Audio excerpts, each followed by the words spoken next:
The rain poured down relentlessly, turning the earth into mud and washing away years of careful work. I watched helplessly from the edge of the property as the erosion consumed part of the west field on my grandfather's farm, my farm by right. The field where he taught me how to identify different types of soil when I was just 8 years old. My phone buzzed in the pocket of my soaked coat. On the screen, a name I had learned to despise. Eleanor Montgomery, my aunt, the woman who stole my future. June, it's Eleanor. Her voice, usually composed and condescending, now sounded sharp and frantic. The bank just called. If we don't fix the erosion issues immediately, they're going to start foreclosure proceedings. I need your help. A bitter laugh escaped my lips as I watched the muddy water carry away the precious soil. Now you need me? I replied, my voice calm despite the storm around me. I thought I was too young to run an operation of this size. I thought this was a serious business, not a college project. June, please, she begged, her pride finally crumbling under the weight of desperation. I made a mistake. You were right. I don't know how to make this work. The wind whipped against my face, mixing rain with tears I wouldn't let fall. 3 generations of Montgomerys had cared for this land. My grandfather had trusted me to be the 4th. I'll be there in 30 minutes, I said at last, hanging up without waiting for a response. As I walked back to my old truck, I looked over at my own 40 acres, protected from the storm thanks to the conservation techniques I had implemented. My grandfather's final gift, the seed of my redemption. It had all started exactly 1 year earlier, when I came home thinking my future was secure, only to find out that nothing in life is guaranteed, especially when it comes to family. Last summer, the June sun shone over the rolling wheat fields as I drove up the gravel path to Montgomery Farm.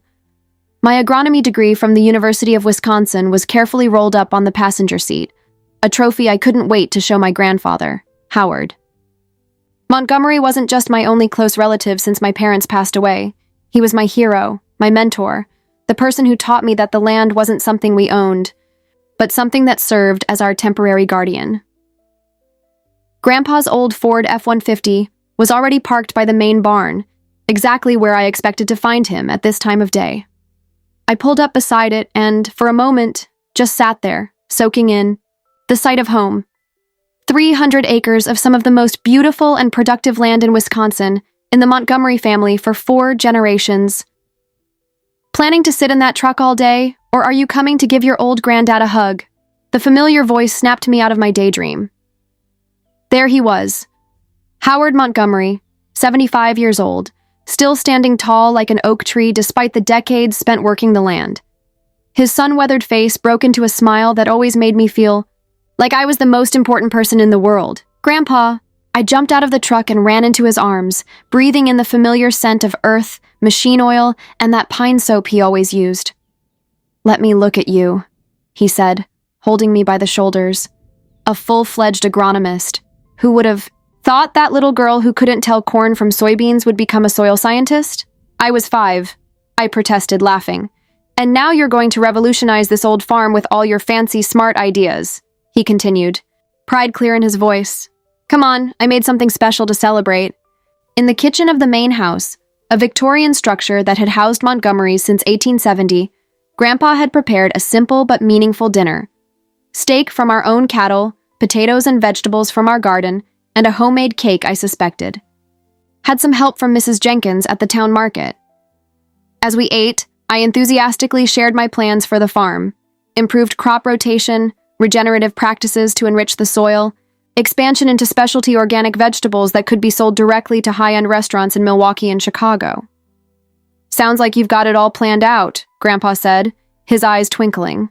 Good. This land needs someone with a vision for the future and respect for the past. He took a sip of coffee before continuing. I talked to the lawyer last week, to finalize everything. I nodded, feeling a mix of emotions. We had known for years, without ever really saying it, that the farm would be mine someday. It wasn't something I liked to think about. The idea of a world without my grandfather was unbearable. But it was the reality of the life cycle of a family farm. We don't have to talk about that now, I replied. We've got plenty of years ahead of us to work together. Of course, he agreed easily.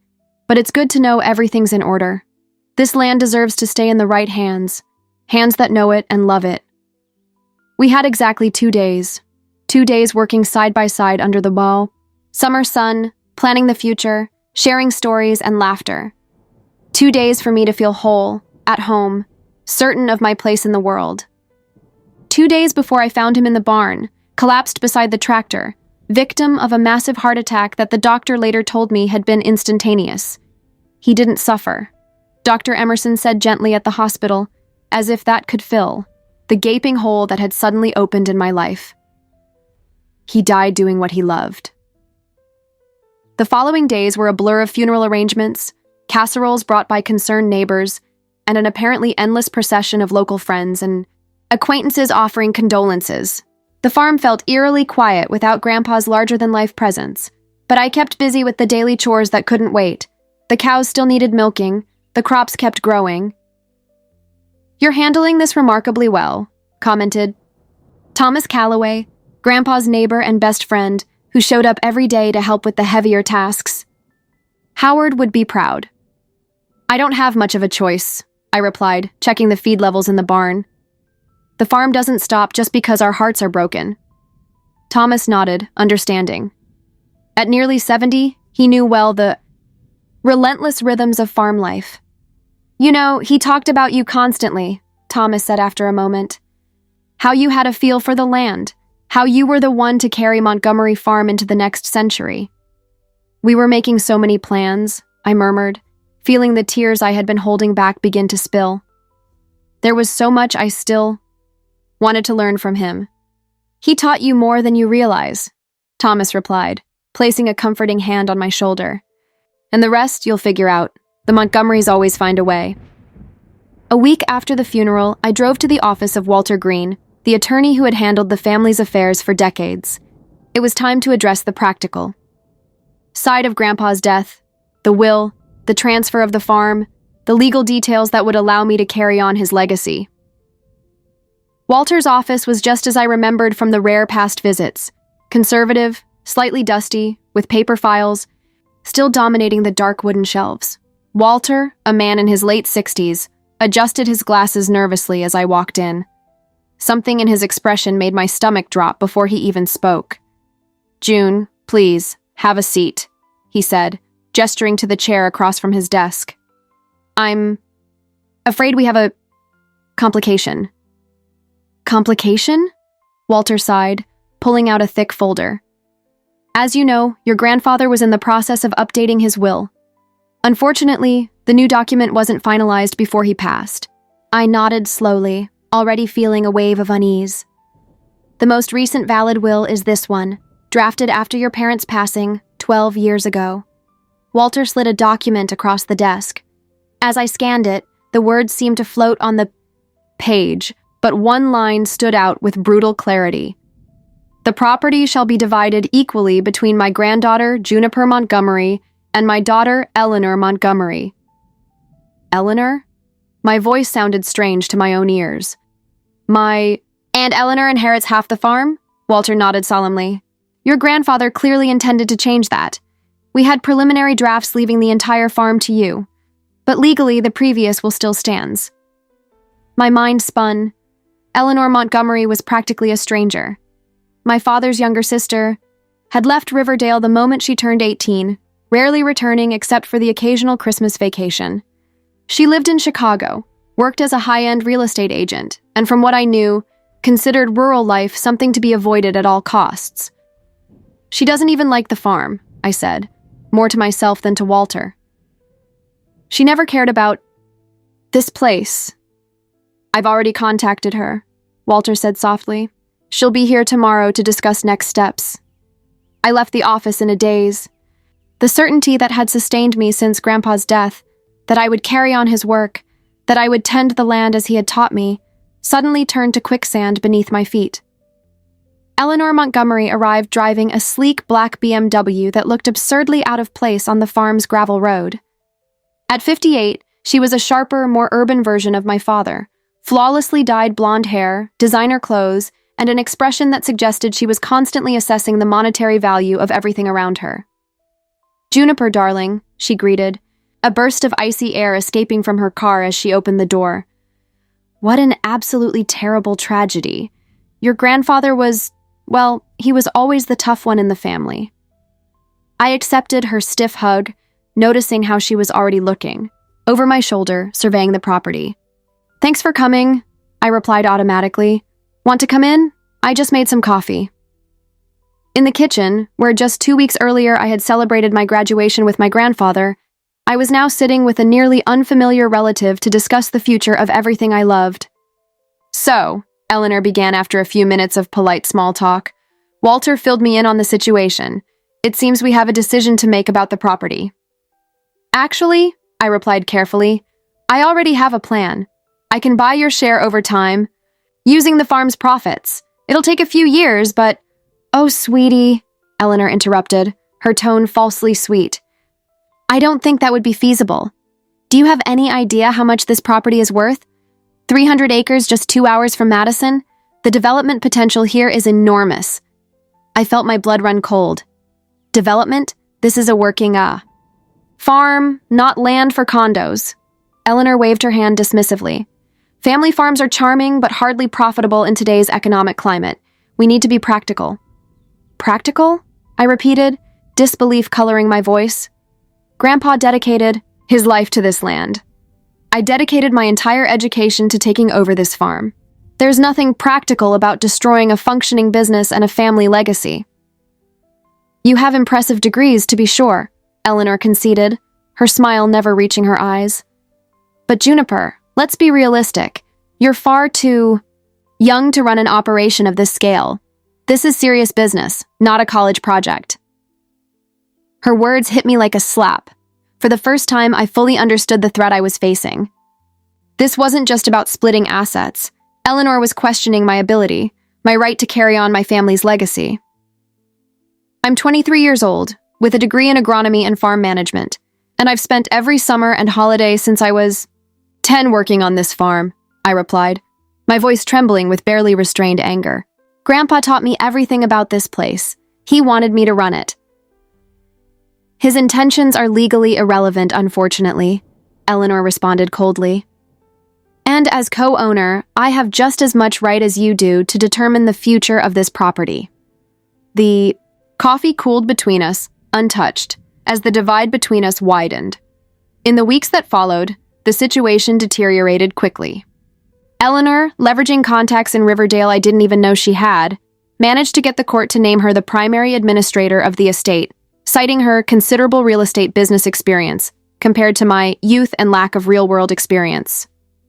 I protested fiercely, submitting letters from university professors, certificates from advanced farm management courses, even the unfinished draft of Grandpa's will clearly outlining his intent. None of it was enough. In the eyes of the law, I was just a recent graduate with no proven business track record, while Eleanor was an established professional with significant connections in the real estate sector. "I'm sorry, June," Walter said after the final hearing, genuine sadness in his eyes. "I did the best I could, but without the finalized updated will—" I nodded silently, beyond tears at that point. "What happens now?" I asked at last. "Technically, as co-owner, you still have rights. You can still live on the farm, work the land. But Eleanor has final authority over financial and operational decisions." What Walter didn't say, what he didn't need to say, was that this situation would be unsustainable. Eleanor was already talking about modernization and restructuring, code for cutting costs and maximizing short-term profits. The next morning, I found Eleanor in the kitchen, going over spreadsheets. Without looking up, she casually announced, "I've decided to downsize the staff. Johnson and Ramirez will be the first to go. We don't need that many field workers with the new equipment." "Pete Johnson has been working on this farm since before I was born," I replied, unable to hide my horror. "He knows this land better than any of us, and Miguel Ramirez has 6 kids to feed." "Sentiment doesn't pay the bills, Juniper," Eleanor replied coldly. "I'm doing what's necessary to make this operation profitable." "This operation is already profitable," I argued. "If you'd just follow the systems Grandpa put in place, your grandfather was a lovely man, but his methods were outdated, Eleanor cut in. Now, if you'll excuse me, I have a video call with potential investors in 10 minutes. At that moment, I realized I couldn't stay. Watching the methodical destruction of everything my grandfather built would be torture. And legally, there was nothing I could do to stop her.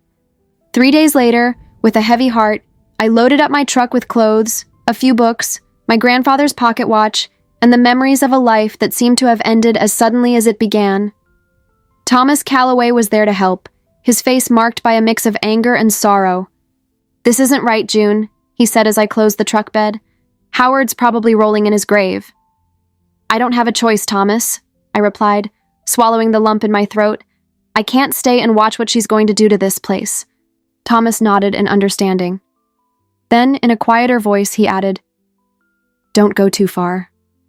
Sometimes, time reveals paths we can't see in the moment." With one last look at the house I grew up in, at the fields I knew as intimately as the lines on my own hand, I drove away from Montgomery Farm. In the rearview mirror, I saw Eleanor standing on the porch, watching me leave with something that looked disturbingly like satisfaction on her face. Shrinking on the horizon was the only home I'd ever known, the only place I'd ever felt whole. And as the distance grew, I made a silent promise, to my grandfather, to the land, and to myself. This wasn't goodbye. It was see you later. Somehow, some way, I would find my way back. Fall, the decline. The apartment above Hank's Hardware. Store was too hot in the summer, too cold in the winter, and always smelled like sawdust and machine oil. But at $450 a month in Riverdale, Wisconsin, it was practically a steal. More importantly, it was just a 10-minute drive from Montgomery Farm. Not that I could call that place home anymore. I'd become a stranger on the land that raised me. "You don't have to stay in Riverdale, you know," said Meredith Chen, my best friend since high school, as she helped me unpack my few belongings. Fresh out of law school, Meredith had returned to town temporarily to care for her sick father before starting a job at a law firm in Madison. "With your degree, you could get a job at any agricultural co-op in the country." "I can't leave," I replied, placing my grandfather's old collection of farming books on a makeshift shelf made of concrete blocks and wooden planks. "Not yet," Meredith sighed, pushing her black-rimmed glasses up her nose. "What are you hoping to accomplish by staying?"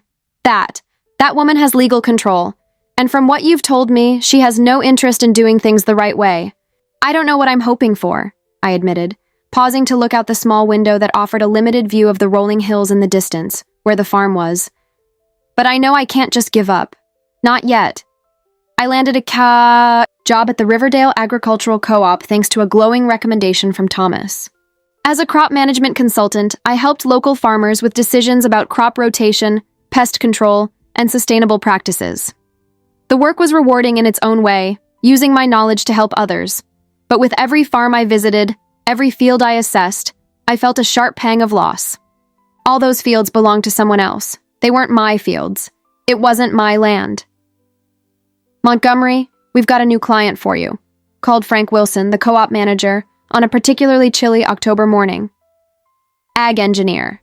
From Milwaukee, setting up a precision farming operation out in Oakwood. Needs some guidance on local soil conditions."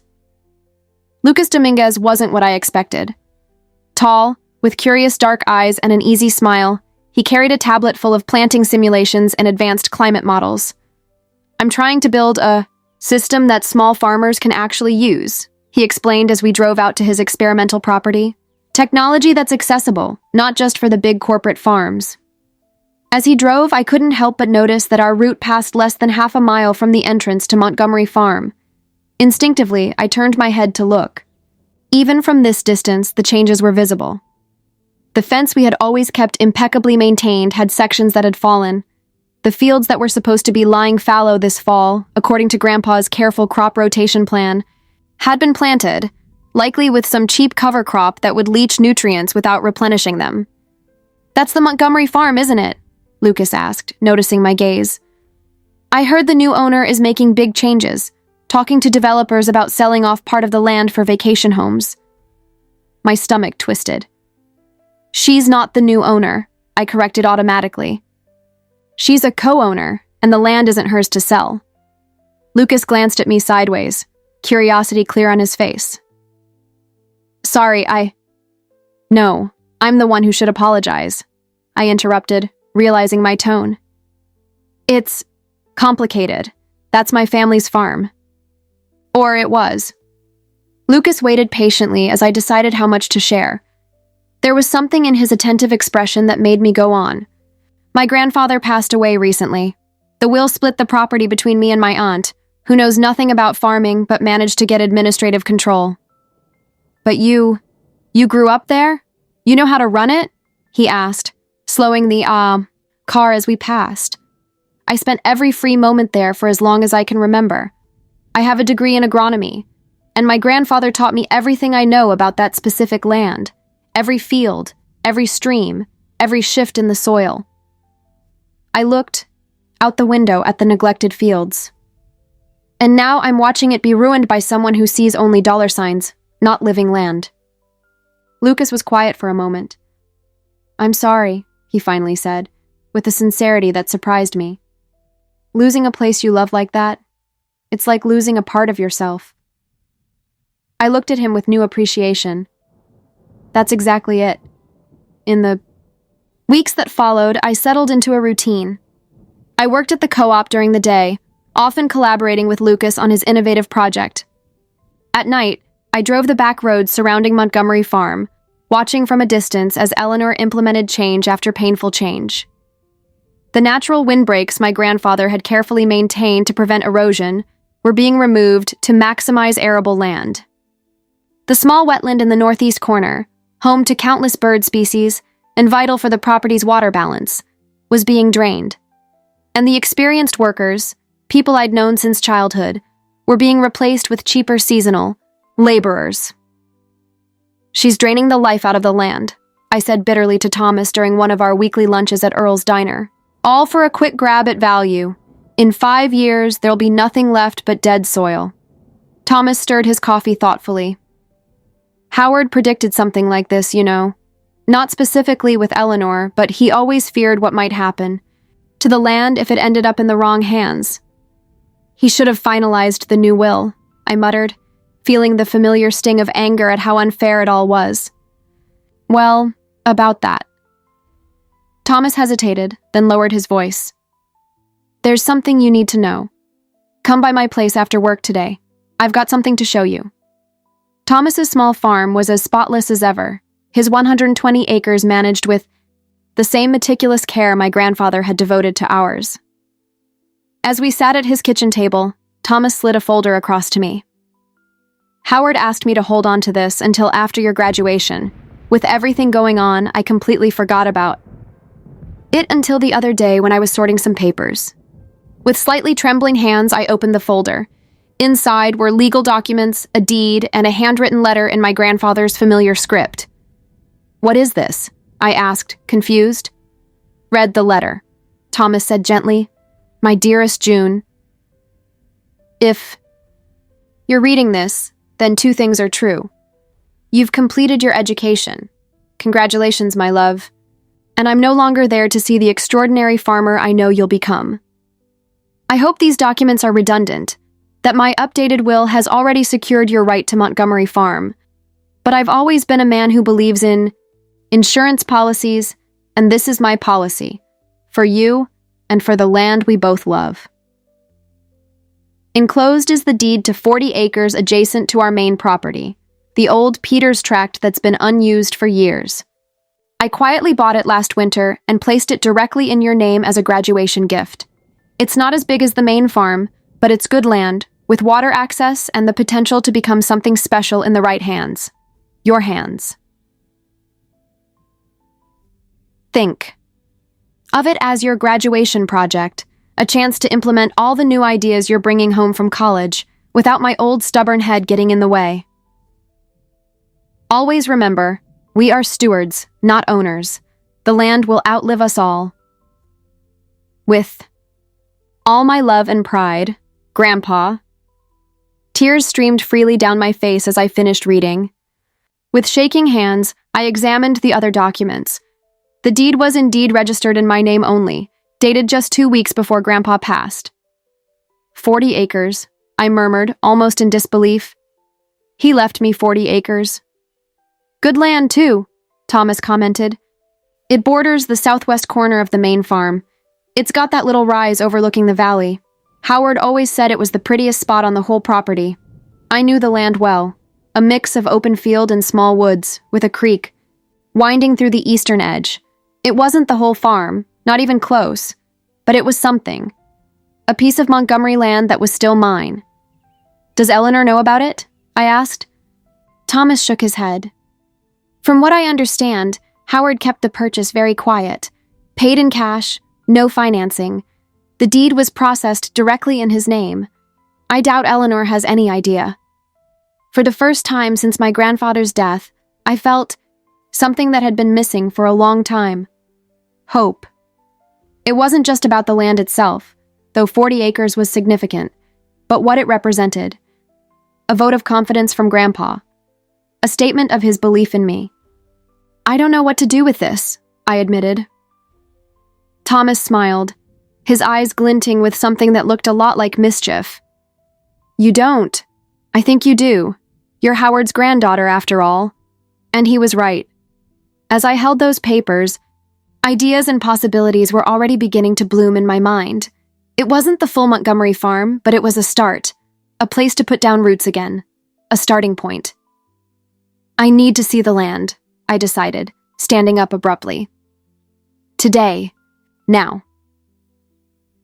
The late afternoon sun cast long shadows as I pulled off the small dirt road leading to the old Peters tract, my land now.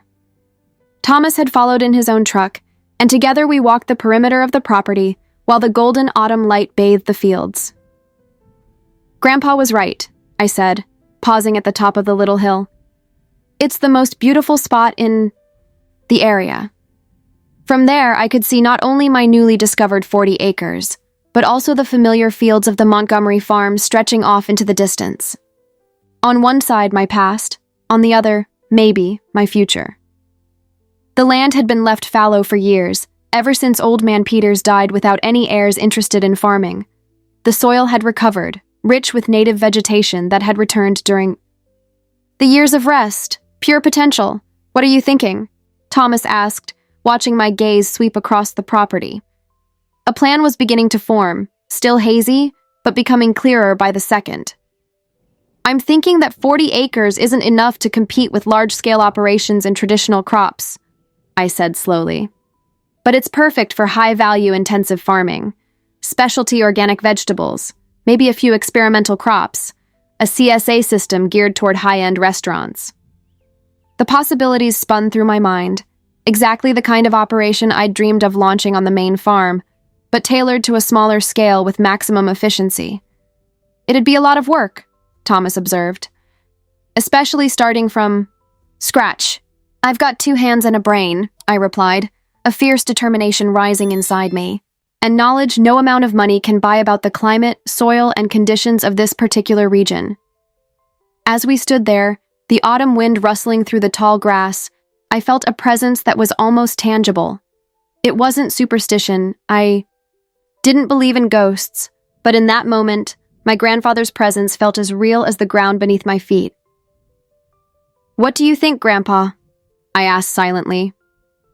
Do you think I can make this work? There was no audible answer, of course, just the wind whispering through the fields and the sudden appearance of a hawk circling majestically overhead, my grandfather's favorite bird, which he always said was a symbol of clarity of vision and purpose. It was enough. I'm going to need help, I said to Thomas. Advice, maybe some tools to borrow at first. Thomas smiled, a genuine smile that lit up his wrinkled face. The community will help.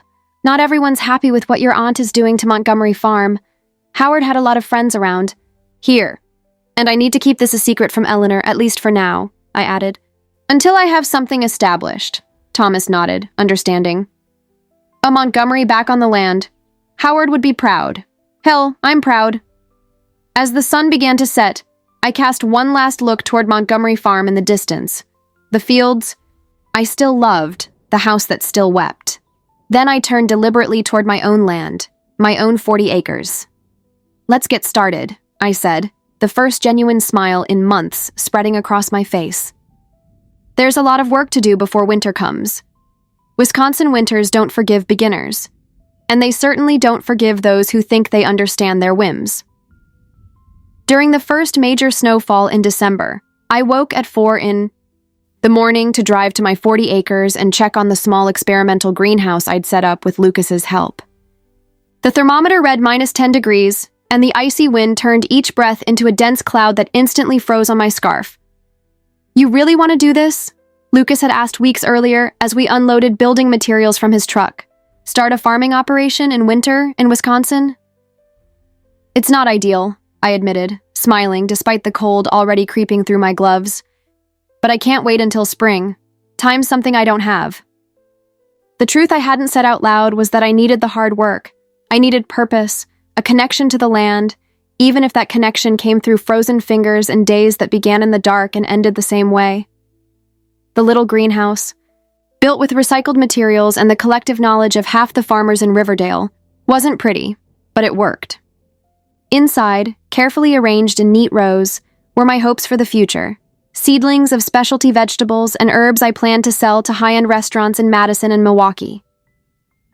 That frigid morning, while checking the makeshift heating system, I found it dangerously close to failing. If the temperature dropped just a few more degrees, I'd lose everything. "Not today," I whispered to the tiny plants, my breath visible even inside the sheltered space. "You're not dying today." I spent the next 3 hours feeding. The old wood-burning stove Thomas had donated, stoking it every 5 minutes on the dot to keep the temperature steady until sunrise. My feet had gone numb, but the plants survived. When I finally made it back to my apartment to change before my shift at the co-op, I was exhausted, frozen, and inexplicably happy. "Sorry I'm late," I said, rushing into the co-op team meeting at 9 a.m. Greenhouse trouble. Frank Wilson nodded sympathetically. Most of the co-op staff were also local farmers. They understood how farm emergencies didn't care about traditional schedules. "How's the experimental project going?" he asked after the meeting as we poured coffee in the small break room. I had been cautious about sharing my plans at first, but word that I'd started working the old Peter's 40 acres spread quickly through the small community. "Surviving," I answered honestly. "The greenhouse is working better than I expected, considering how we threw it together. Lucas has been invaluable." Frank gave a knowing smile, and I felt my face warm. Lucas Dominguez had become much more than just a collaborator in recent weeks.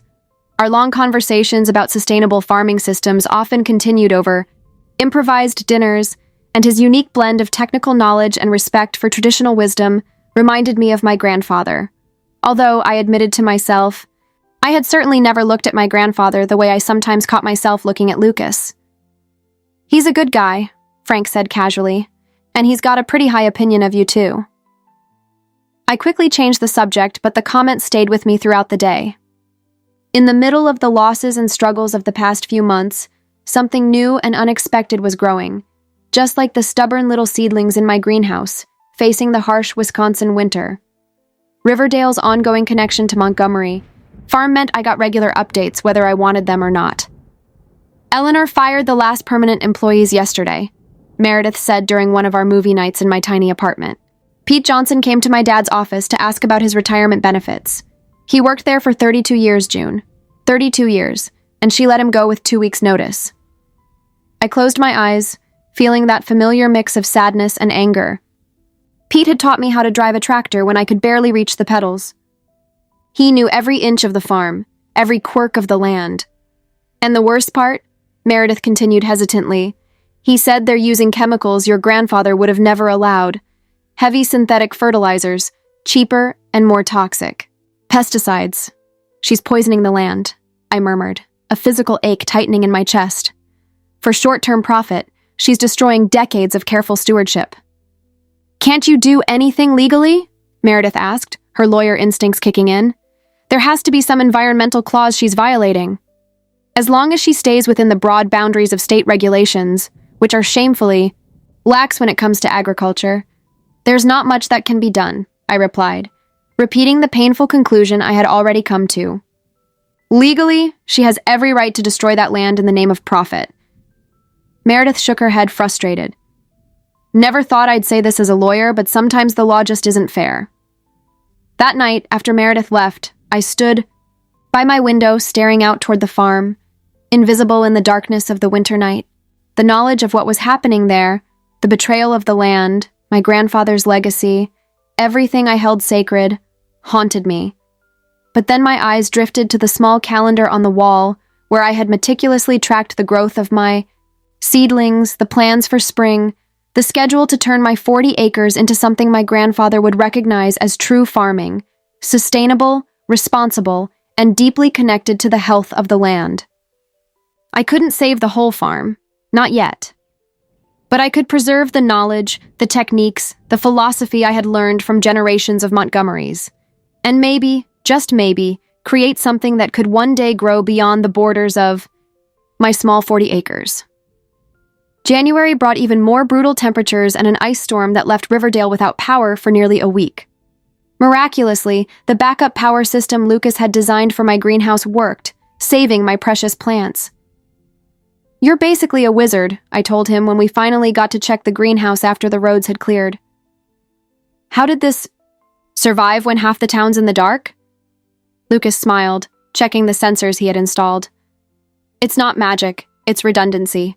Backup systems for the backup systems. I learned that working on ag fleets in California, when your entire crop depends on a system working, you don't leave anything to chance." I looked at him with newfound appreciation, seeing beyond the technical skill to the philosophy behind it. My grandfather would have said the same thing. He always had a plan B, C, and D for every situation. Said nature doesn't care about your excuses, only your results. "Your grandfather sounds like a wise man," Lucas said, adjusting a thermostat. I wish I'd met him.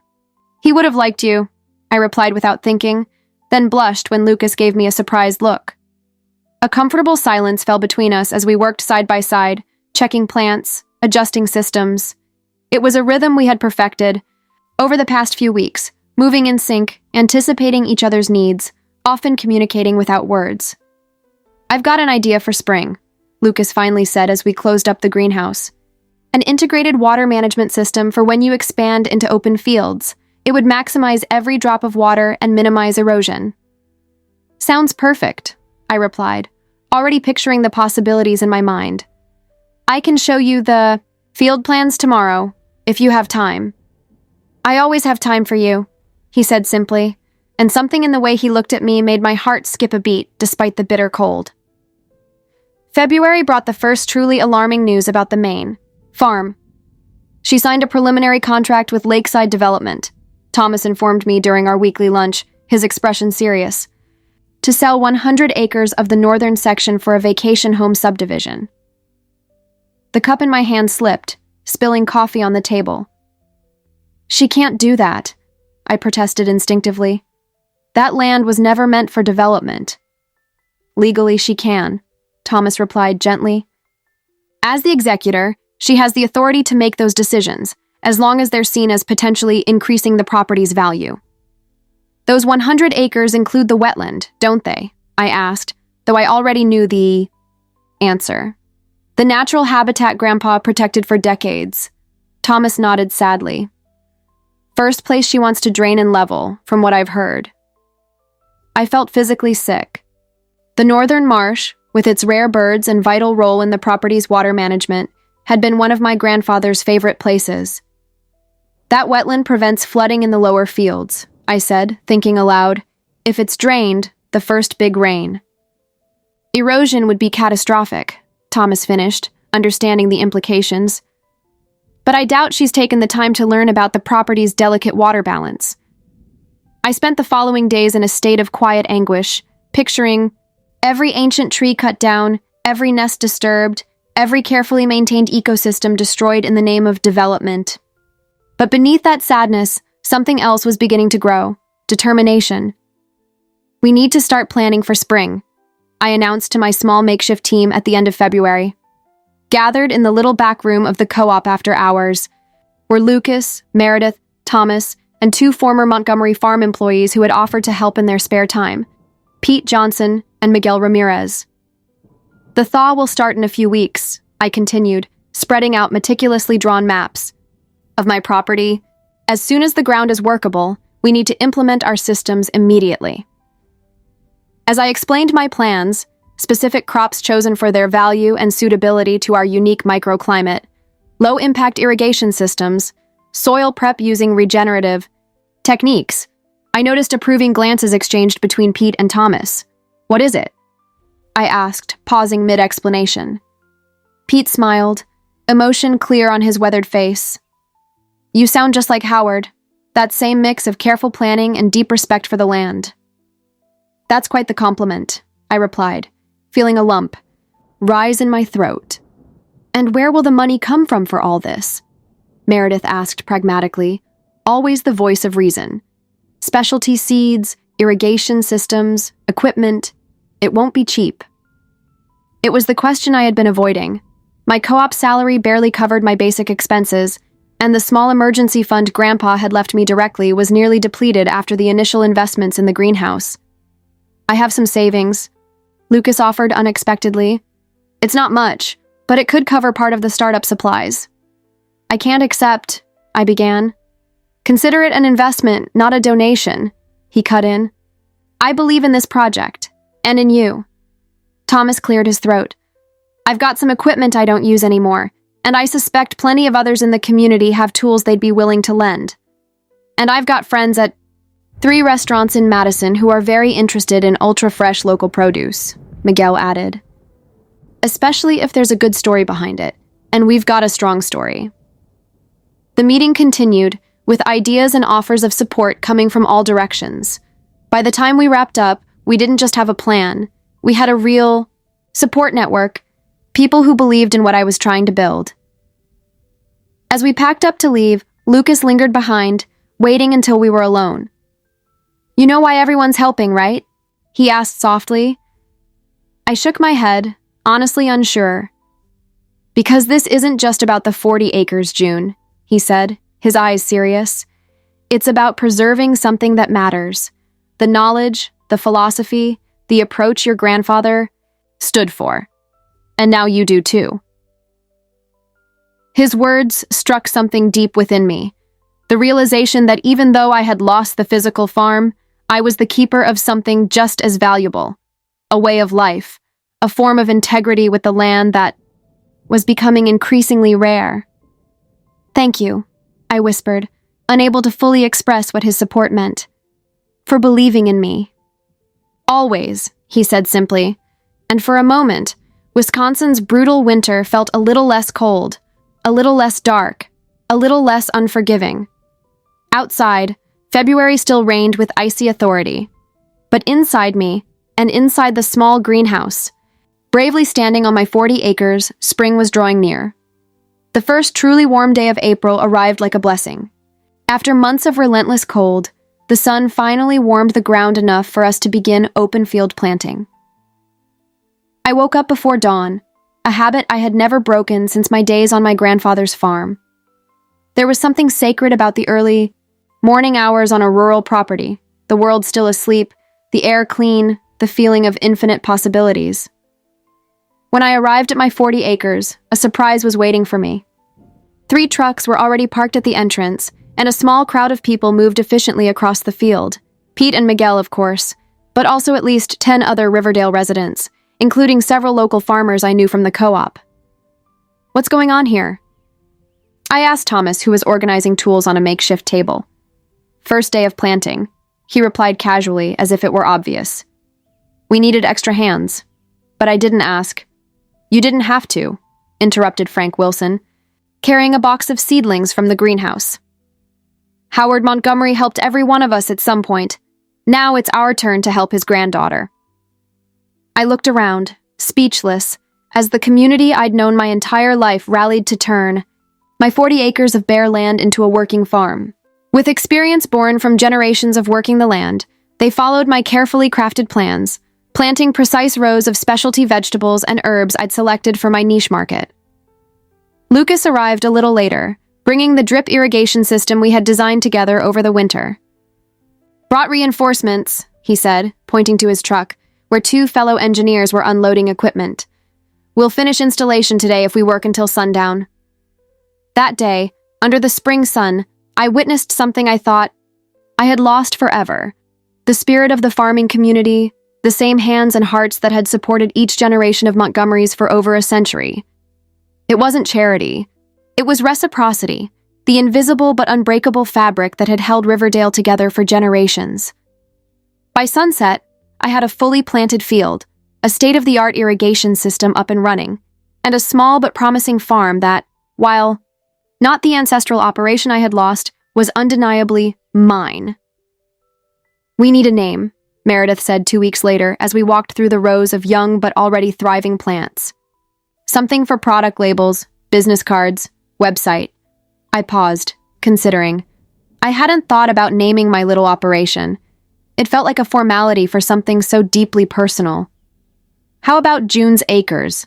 Lucas suggested, joining us after checking the irrigation system. Simple, direct. I shook my head, thinking. No, it's not about me. Phoenix Farm, Meredith offered. You know, rising from the ashes and all that. Still, it didn't feel quite right. As I looked around, at the plants growing strong under the April sun, a memory surfaced. My grandfather, standing exactly where Lucas was now, explaining to a small 8-year-old June why the land was more than just soil. Guardian Earth, I said finally. Guardian Earth Farm. Meredith and Lucas exchanged a glance. Your grandfather used to say that, didn't he? Lucas asked gently. About us being stewards, not owners. I nodded, emotion rising unexpectedly. It was basically his mantra. We don't own the land, June. It lends us its fruits if we treat it with respect. We're just its guardians. Guardian. Earth Farm, Meredith repeated, testing the words. Perfect. May brought the first fruits of our hard work, literally. Our fast-growing vegetables were ready for harvest, perfect in freshness, flavor, and quality. With help from Miguel's contacts, I secured contracts with 3 restaurants in Madison that prized ultra-fresh, locally sourced ingredients. They loved the story, Miguel reported after his first delivery. A young farmer preserving traditional sustainable practices while implementing modern innovations. It's exactly the narrative these farm-to-table restaurants are looking for. Word spread quickly through the exclusive culinary circuit, and soon I had more orders than I could fulfill with my limited first harvest. It was a good problem to have. We're going to have to expand faster than we planned, I told Lucas during one of our now frequent planning sessions that inevitably stretched into candlelit dinners. The land can handle it, he agreed, studying the maps we had drawn together. The irrigation system was designed with growth in mind, and the soil is responding exceptionally well to the regenerative techniques. Almost like it was relieved to finally be treated properly, I observed, remembering how the land had soaked up the natural compost and cover treatments we'd applied, like it had been starving for proper care. Lucas reached across the maps, his fingers brushing against mine. Over the past few months, what had begun as a professional collaboration had blossomed into something more, something neither of us had named yet, but that felt as real and full of promise as the seedlings in our fields. What do you really want, June?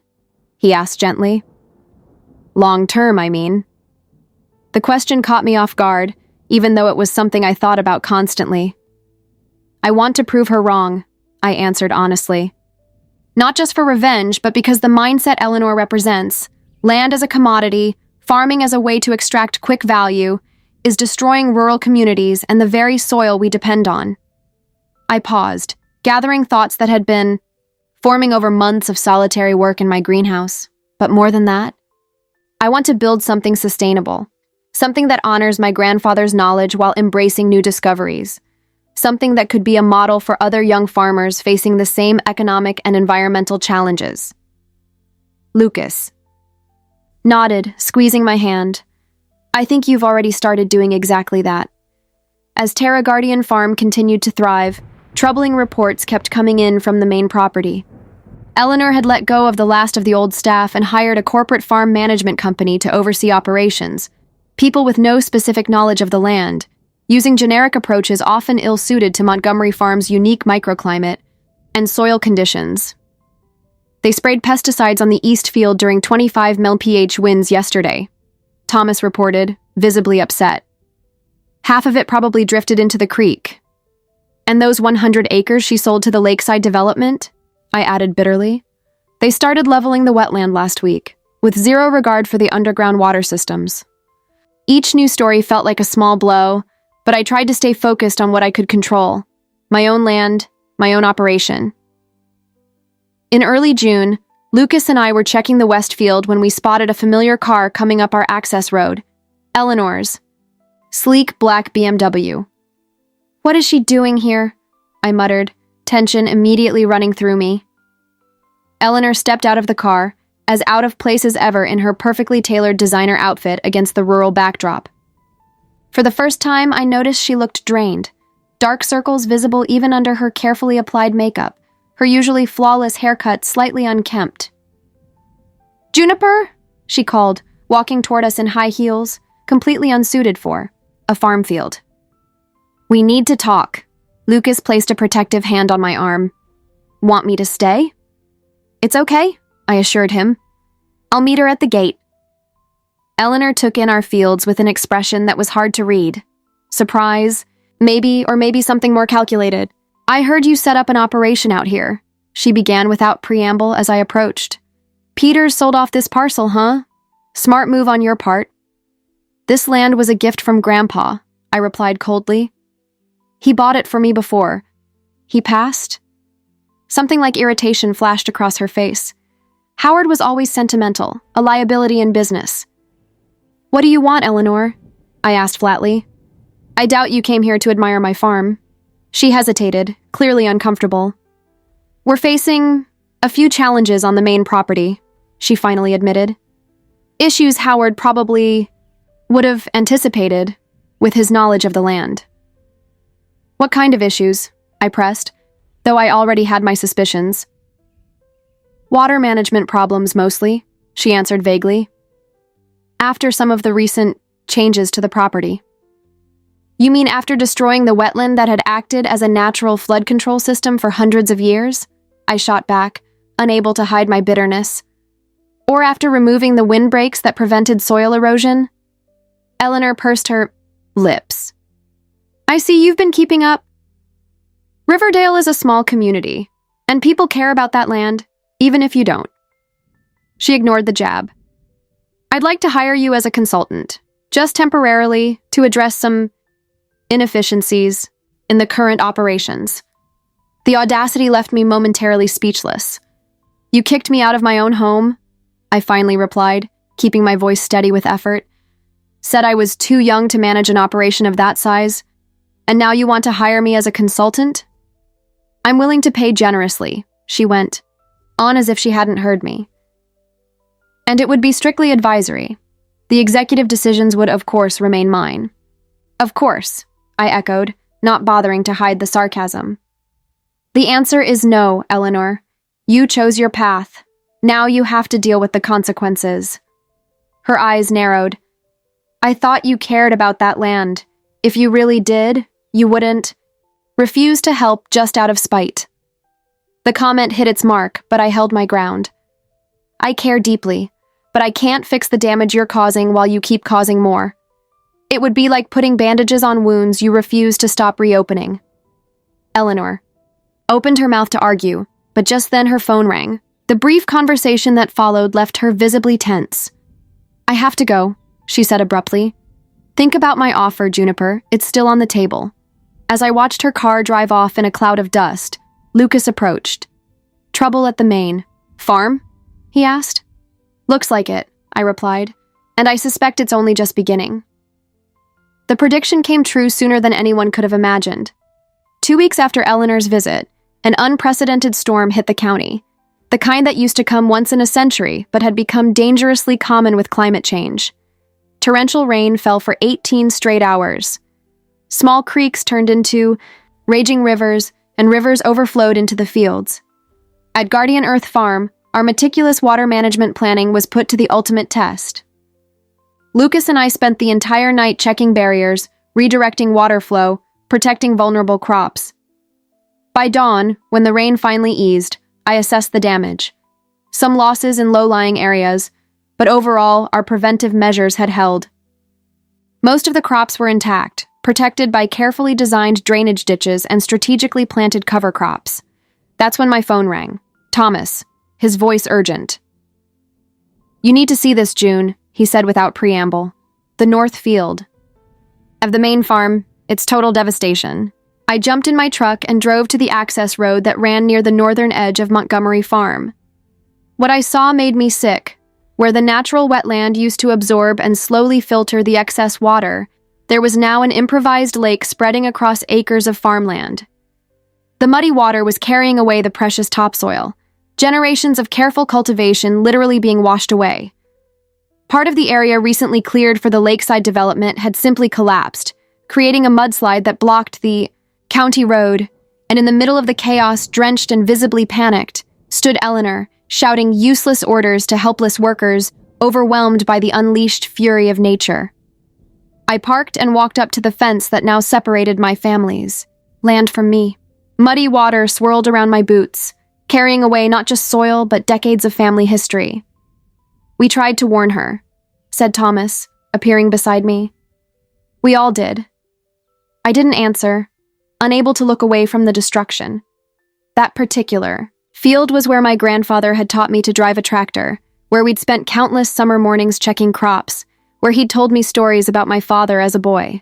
Eleanor spotted us and began walking in our direction, struggling through the mud that sucked at her expensive shoes with every step. Her hair was plastered to her face by the rain, her designer outfit ruined, her usual composure completely undone. For a moment, I almost felt sorry for her. Almost. "You knew this would happen," she accused as she reached the fence, pointing dramatically at the devastation. "You could have warned me." "Everyone did warn you, Eleanor," I replied calmly. "Pete, Thomas, even the county extension agent. You chose not to listen." She ran a hand through her soaked hair, despair written in every gesture. "The bank just called. If we don't fix the erosion issues immediately, they'll start foreclosure proceedings. You have to help me." "Now you need me?" The irony was almost painful. I thought I was too young to manage an operation this size. "June, please," she pleaded, her pride finally giving way to desperation. "I made a mistake. You were right. I don't know how to make this work." I looked again at the ruined field, at the childhood home in the distance, at the land I still loved despite everything. "I'll be there in 30 minutes, I said at last. "But this time, it's going to be on my terms." "It's not repairable in the short term," I declared after assessing the extensive damage, walking carefully through the deep mud that had once been the productive north field. "The topsoil has been completely eroded over at least 70 acres. The drainage system is destroyed, and the water balance of the entire property has been compromised by removing the wetland." Eleanor Pete Johnson, the corporate farm manager, and 2 bank representatives followed me as I led the merciless evaluation. With every statement, Eleanor grew paler. "But we can fix it, right?" she asked, desperation creeping into her voice. "Maybe bring in new soil? Or some kind of special fertilizer?" I exchanged a glance with Pete, who subtly shook his head. "It's not that simple," I explained. "Healthy soil takes years, decades to develop. What was lost here is the work of generations. We can stabilize it, start the recovery process, but there's no quick fix." "We don't have years," one of the bankers cut in coldly. "The property is already 2 payments behind. Without a viable operation, we'll have to initiate foreclosure." Eleanor looked like she might collapse. "There has to be something we can do." "There are steps we can take," I answered carefully, "but they would require fundamental changes in how this property has been managed." "Anything," Eleanor said quickly. "Tell me what to do, and I'll do it." "It's not that simple," I replied, struggling to keep my frustration in check. "This isn't a checklist or a crisis plan that will solve it.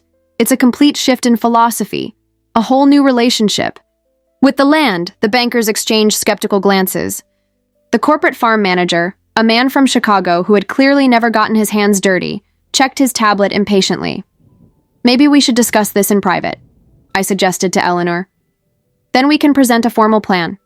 At the kitchen table where I grew up, where my grandfather once taught me how to calculate yields and plan crop rotations, I sat down with Eleanor for the hardest and most important conversation of our lives. I'll be blunt, I began, my professional tone masking the emotional storm within me. The farm is in severe crisis, not just financially, but ecologically. The damage to the soil, water systems, and natural balance will take years to repair. Even with immediate intervention, some areas may never regain their former productivity. Eleanor nodded silently, all her previous arrogance gone. If you truly want to save this property, I continued, it will require a long-term commitment to regenerative practices, not just quick fixes. And it will need someone who knows the specific land inside and out to guide that process. You, she said simply. Yes. What exactly are you proposing? I placed a folder of documents on the table, papers I had prepared in the 24 hours since. The storm. Sleepless nights that had been worth every minute. A phased transfer agreement, I explained, opening the documents. I take full operational control of the farm immediately.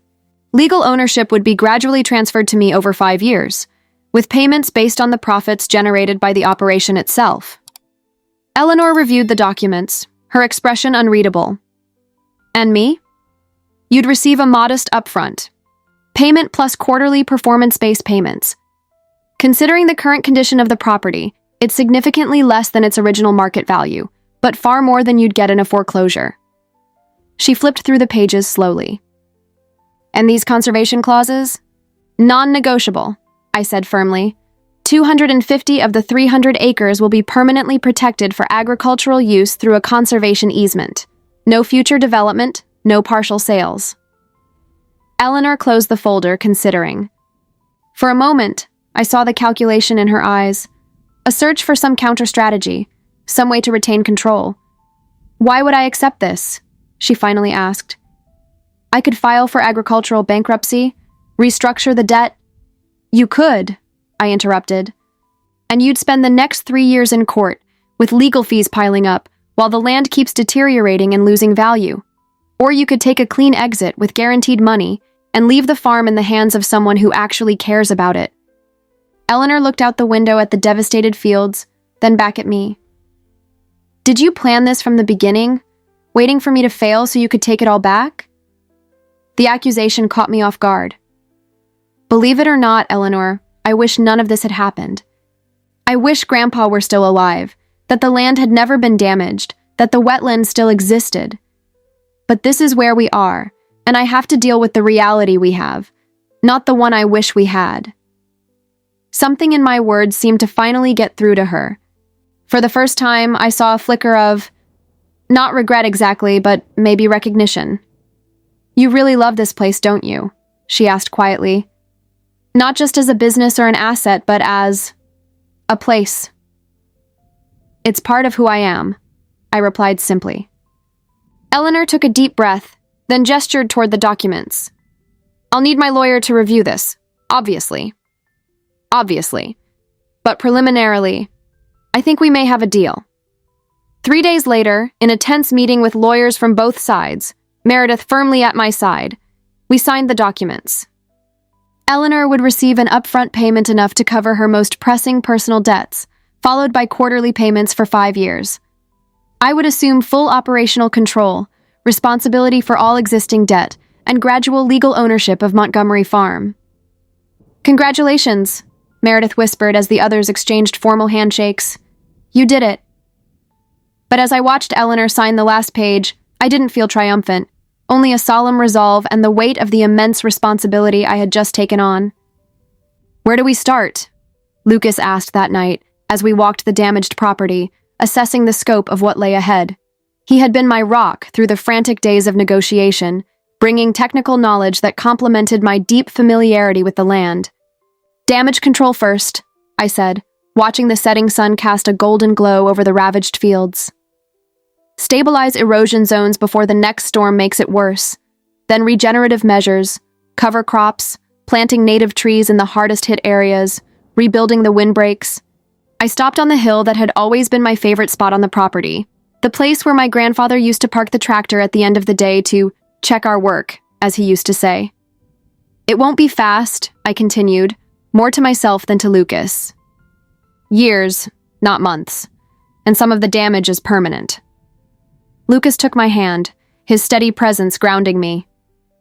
You're not in this alone. You've got a whole community behind you.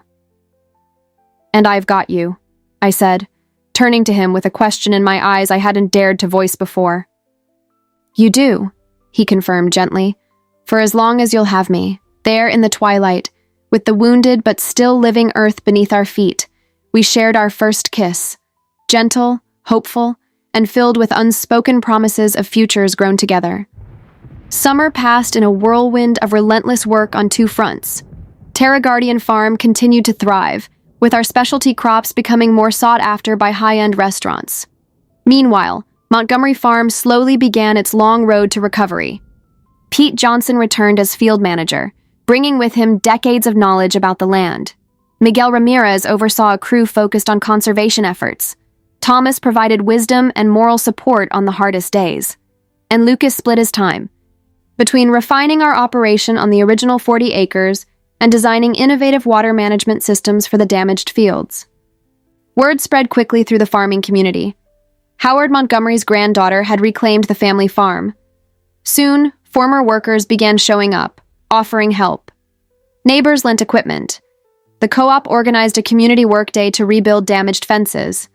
Your grandfather would be proud, Sheriff Braddock commented during one of his casual visits to check on the progress.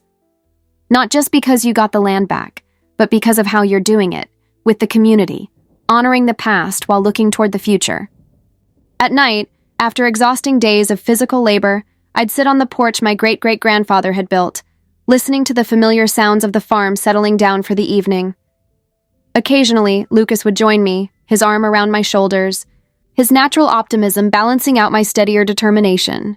We're going to make it, he'd often say, and with each day, it became easier to believe. In August, I received an unexpected letter from Eleanor, from her new home in Phoenix. Juniper. My lawyer sent me the first quarterly report. Given the state I left the property in, I'm impressed with how much progress you've made in such a short time. I wanted you to know that I used part of the initial payment for something I believe Howard would have approved of. I established a small scholarship at the University of Wisconsin for rural students interested in sustainable agriculture. I don't expect forgiveness or gratitude. I just felt there should be something positive that came out of my errors in judgment. Eleanor. The letter caught me completely off guard. It wasn't exactly an apology, but for someone like Eleanor, it represented a meaningful acknowledgement. I tucked the letter into a drawer, unsure how I truly felt about it, but strangely comforted by the idea that maybe, just maybe, something good had emerged even from the worst decisions. With the autumn harvest approaching, I made a decision I had been putting off for months. It was time to officially reconnect the farm to its past and to its future. On a clear September morning, a small crowd gathered at the farm entrance. Lucas, Thomas, Pete, Miguel, Meredith, and others who had been instrumental in the recovery journey. What do you think? I asked as two workers removed the cover from the new sign. The oak wood, sourced from a tree that had fallen during the storm and carefully carved by Thomas, read simply, Montgomery Farm. Est. 1874. Founded with love, preserved with determination. It's perfect, Lucas said, squeezing my hand. Grandpa would have liked it, I added softly.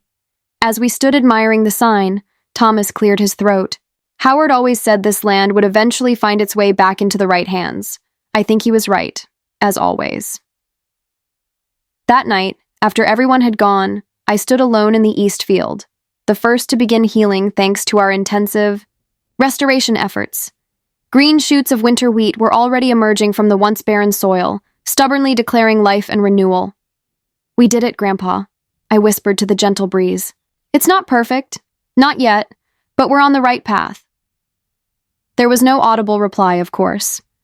But as the sun set over the land that 4 generations of Montgomerys had loved and tended, I felt a deep certainty. This land, this legacy, was exactly where it belonged. In hands that knew it not just as property to be used, but as a living being to be nurtured, respected, and preserved. Not just for me, but for all who would come after. For the future stewards who would one day walk these same fields, feel this, same soil beneath their feet, and understand, just as I had come to understand, that our true inheritance isn't what we own, but what we commit to protect.